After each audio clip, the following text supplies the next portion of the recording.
Bien, ahora para continuar con lo que habíamos dicho justamente de darle un poquito más de complejidad, en realidad un poco más de seguridad, lo que vamos a hacer va a ser agregar justamente un sensor. Vamos acá a sensores de proximidad, ¿sí? Donde dicen detectores. Necesitamos un sensor de barrera, un óptico, ¿sí? Donde tengamos un emisor y un receptor. El emisor lo que va a ser lo siguiente, solo emite luz todo el tiempo y el receptor lo que hace es recibir la luz. Entonces cuando recibe la luz quiere decir que no hay nada entre medio, ¿sí? Así trabajan los sensores de barrera óptico. Y cuando la luz se obstruye, quiere decir que, bueno, justamente hay algo entre medio y por eso el sensor, el receptor, no está recibiendo, en este caso, lo que envía el emisor, ¿sí? Estos sensores funcionan bastante bien y aparte traen tipos de protecciones como luz polarizada para que, por ejemplo, al receptor no lo afecte la luz del día o algún otro brillo o alguna otra luminosidad o alguna otra haz de luz que no sea el que viene justamente del emisor. Entonces, en el emisor se polariza la luz y en el receptor justamente se despolariza la luz y lo que hacen es justamente detectar que es la luz que está recibiendo es la del emisor y eso, bueno, evita que haya interferencia o que haya errores, ¿no? Que haya eh, partes, digamos, de lo que vendría a ser no simulaciones, sino aplicaciones con error, que haya mucho más problemas por ahí de perturbaciones. Bueno, veamos ahora, dijimos que íbamos a trabajar con un emisor y con un receptor. ¿Sí? Fíjense que acá yo tengo distintos tipos de sensores, tengo inductivos NA, inductivos NC, capacitivos NA, capacitivos NC.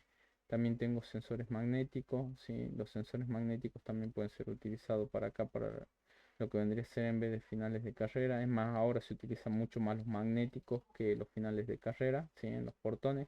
Pero bueno, como un ejemplo clásico, decidí justamente utilizar los finales de carrera. Em, También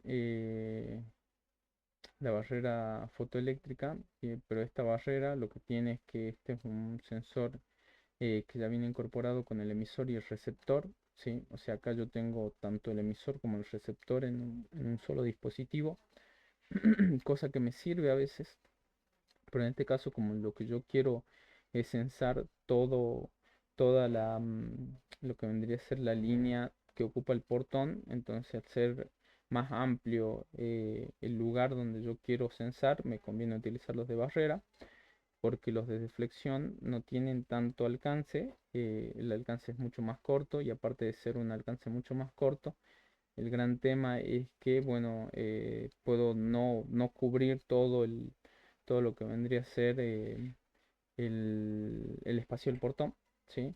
Un sensor de barrera aproximadamente, según los fabricantes, dice que en 100 metros funciona hasta 100 metros justamente bien posicionados, ¿sí? O sea, pudiendo enfocar que detecte el receptor, detecte el emisor, funcionan bien. Así que, bueno, es el sensor que vamos a elegir para poder hacer ahora el ejemplo de lo que vendría a ser la barrera fotoeléctrica. Sacamos un emisor. Lo que voy a hacer es sacar el emisor y fíjense en que acá abajo vamos a poner todos los actuadores y los que son las bobinas. Acá en el medio vamos a poner lo que vendría a ser la parte de la lógica. Entonces yo voy a poner acá mi sensor, ¿sí? Para lo que vendría a ser armar la lógica con, tengo mi emisor, ahora con mi receptor, ¿sí? El receptor lo tengo que elegir. Fíjense que si el receptor es normalmente abierto, cuando yo le haga llegar el haz de luz, mi receptor se va a cerrar, ¿sí? Si mi receptor es normalmente cerrado, ¿sí? Cuando yo le haga llegar el haz de luz, mi receptor se va a abrir, ¿sí? Eso para que lo tengan en cuenta. Entonces yo ahora voy a trabajar con un receptor NA, ¿sí? El receptor NA lo voy a poner acá. Ya tengo mi emisor y tengo mi receptor. Ambos se tienen que llamar igual, ¿sí? Como ya tengo, eh, me parece que tengo sensor uno, me parece. No tengo ningún sensor 1. Bueno, este va a ser el sensor 1. Como el emisor se llama sensor 1, el receptor también se tiene que llamar igual porque estos tienen que actuar uno en consecuencia del otro, ¿sí? O sea, actúan en pares. Eh, ya los tengo a ambos y acuérdense que el funcionamiento nos dice que cuando el receptor reciba la luz, quiere decir que no hay nada entre medio, ¿sí? Pero fíjense que esto es un contacto. Yo no voy a hacer la lógica directamente sobre el contacto, sino que lo voy a hacer sobre una bobina de un relé auxiliar, ¿sí? Esa bobina de ese relé auxiliar va a ser la que yo voy a alimentar, ¿sí? La que yo voy a alimentar cuando mi barrera esté recibiendo, el receptor esté recibiendo luz. Entonces voy a ampliar un poquito más la línea acá de neutro, ¿sí? Tengo que ir al mismo punto ahí.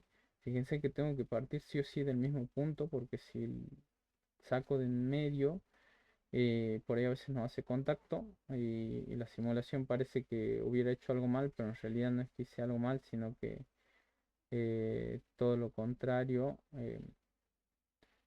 Voy acá, bien, me da un error ahí que no me está mostrando la línea. Veamos de nuevo, ahí, ahora sí, bien, ahí. Ajá, bien. Veamos, voy a tratar de hacer una línea más corta. Me parece que llego muy al borde y ya no me lo toma. Ahora sí, ahí, bien, hasta ahí. Bien, ahora sí me lo tomo. Voy a hacer acá hasta ahí. Bien.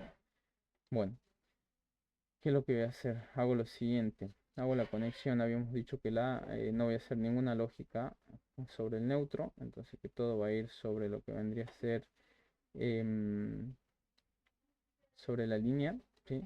Entonces el emisor necesita estar alimentado por alimentación de línea y alimentación de neutro. Si en este caso, hablando de un sensor que se puede alimentar con 220 voltios, obviamente cada sensor se alimenta con distintas alimentaciones, así que eso hay que tenerlo en cuenta justamente cuando vamos a ver el sensor o a comprar el sensor, las características de alimentación que necesitamos, ¿sí? Pongo acá, una vez que ya lo uní, voy a hacer lo siguiente. Este es un relé auxiliar, así que este le voy a poner directamente como relé, le voy a poner como relé 1, ¿sí? Va a ser el relé 1, entonces como es mi relé auxiliar, no es un contactor, ¿sí? Es un relé este. ¿Por qué? Porque yo no necesito tener un contactor acá, sino que lo que necesito son los contactos que después me sirven para la lógica, ¿sí? Ya le voy a mostrar exactamente dónde lo vamos a implementar y en qué parte nos va a ir ayudando, ¿sí? Bueno, yo lo que tengo acá ya es mi relé. Veamos, probemos el tema de la simulación. Simulo acá un poco. Veamos acá. Veamos, me interesa este. Bien, fíjense que mientras yo alimente, pongo el shift. No sé que no me lo está tomando. Veamos por qué no me lo toma. A ver, ahí shift. Ahí está, bien. Bien, tuve que apretar el shift, así como hacía con los finales de carrera, apretar el shift, mantenerlo presionado y ya me tomó. Bien, entonces el emisor ahora está emitiendo luz, el receptor está recibiendo y como está recibiendo, a pesar de ser NA, se cierra, ¿sí? Se cierra y eso hace que me alimente mi relé auxiliar. Entonces mi relé auxiliar lo que hace es conectarse, ¿sí? Entonces como ya se conectó, yo ya lo tengo magnetizado, ya por lo menos esta parte ya está implementada. ¿Qué es lo que tengo que hacer ahora? Tengo que ver qué voy a hacer yo con el contacto del relé auxiliar, ¿sí? Hasta ahí, bueno, para poder ver el tema de la conexión, me parece que podemos ir avanzando un poco. Y bueno, y después vamos agregando lo que vendría a ser la lógica del relé este, cómo lo implementamos.